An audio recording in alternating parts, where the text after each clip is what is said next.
What is up, guys? Rad Rides here, and hitting you up with a Radventure, a little travel vlog. Bonjour, mademoiselle. Je proclame le soleil. Je veux m'en venger. I'm going to Belgium tomorrow to go to Plopsaland for the first time to possibly get a new #1 coaster. Will it dethrone Voltron? We'll see. I'm not going to show you absolutely everything I packed because that would be boring. I mean, it's literally like one day. We're going on the ferry tomorrow after a couple hours at Chessington. Going on the ferry, and then we'll be staying over for the night in Dunkirk. And then the next day we'll be going to Plopsaland, and then straight after Plopsaland, taking the ferry back home.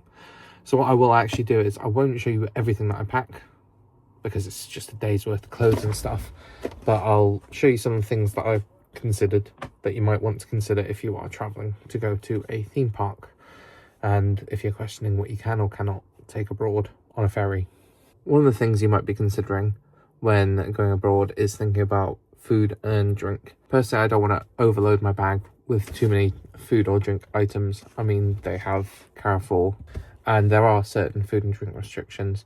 So, for example, animal origin. So, no dairy, no meat. One little hack I have for that, which is going to fuel me, is I have grabbed a couple bottles of fuel. This stuff is high protein, meal replacement, drink.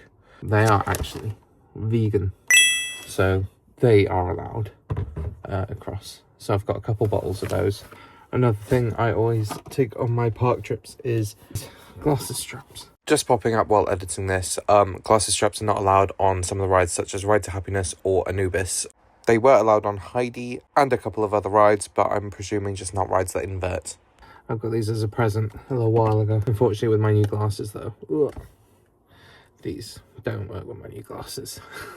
But luckily, I have got some contact lenses, and I will strap up a pair of sunglasses. Also, I'd usually make a deal out of getting a travel adapter, but I forgot. So, giant power bank. Shout out Scream Queens.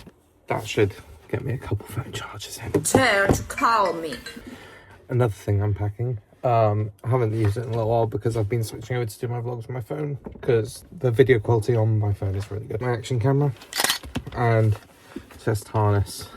Because if you're going to Plopsaland in Belgium, they do allow you to film on-ride POVs. I've asked a couple of people, and you don't need to go up to get like any special stickers or forms or anything like that like you do at Trip Show.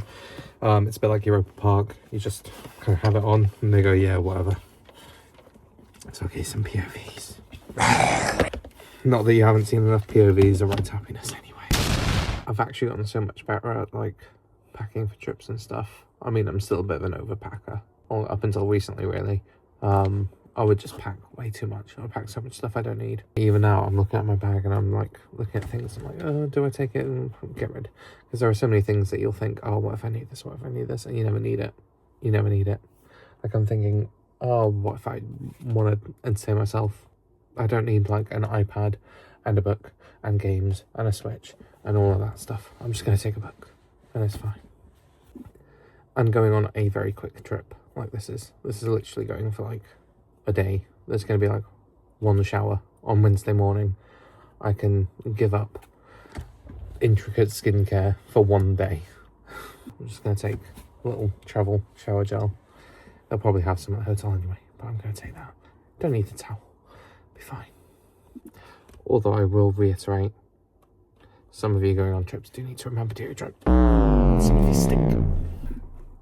Okay, I can't think of anything else noteworthy for sharing, so I'm going to go and sort out my hair, go have a shower, come to the gym. And then I'll see you tomorrow for a snip of Chessington and getting on that ferry.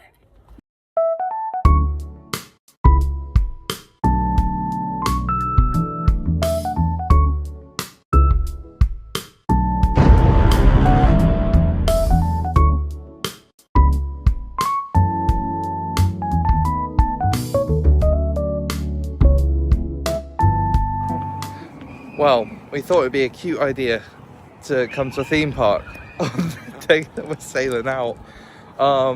We got to Thorpe Park about 10:30ish. We were planning to go to Chessington, but Thorpe Park in it. We thought we'd go in quickly, get on Hyperia, and then go. But it's nuts in there. It's absolutely bonkers. It's nearly 12 o'clock now. We haven't ridden anything. We got to Hyperia, jumped in the fast track queue with the Platinum fast track, and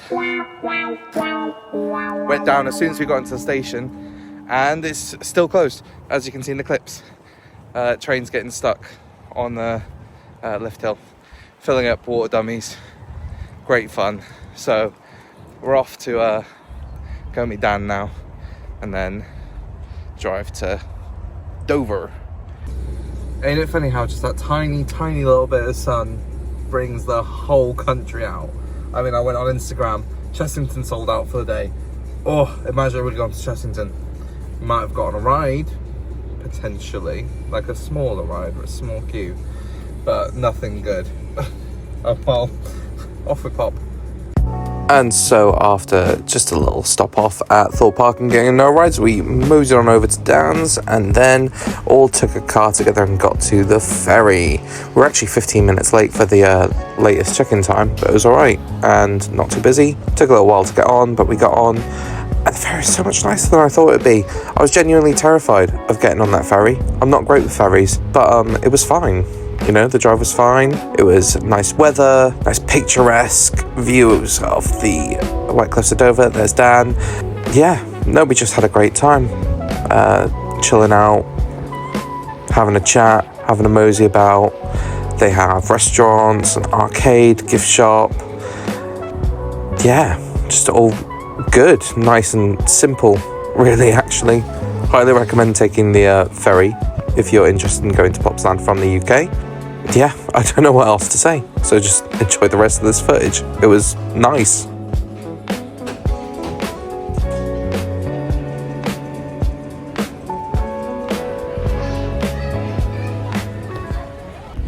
Okay, I genuinely thought I'd film a little more than I had, but I'm actually filming this on the ferry back. But less than half an hour from arriving back in Britain. Surprising amount of stuff here on the ferry. I thought it'd be a lot more plain. I thought it'd just be some seating, maybe a couple vending machines and whatever. But no, they got a couple restaurants, cafe things, whatever. They've got vending machines. They've got a whole duty-free store. It's not too bad. It's nothing impressive, but a lot more than I expected. It's been a gorgeous ride. It only takes about an hour and a half ish from setting sail to get into your destination. Very nice. After our ferry ride was done, it was just navigating onto the right hand side of the road because we were then in France. We'd arrived in Calais, and then a short little drive. We stopped over at Dunkirk. Here's us driving on the right. Yeah, done aced it. And then we stayed at this little hotel. It was nothing massively impressive. We definitely had the smoker side with all the workers. It was just the smell of cigarettes all night, which wasn't fun, but you can't really expect much when you book a cheap hotel. If you are planning on going abroad with your own car, just make sure that you're checking the stuff you need. So for example, the deflectors and the European driving kit and whatever. And as my dad said to me before I took the drive to Germany last year, always check the destination country's roundabout rules because that's something to think about before you start driving abroad. If you got to this point, thank you so much for checking out my little travel vlog. I hope you've enjoyed. I hope you found it useful or helpful or informative in some way if you're thinking about doing the trip yourself. Don't forget to like, comment and subscribe. It really helps a small channel like mine. And keep an eye out for the Plopsaland Belgium vlog coming next week.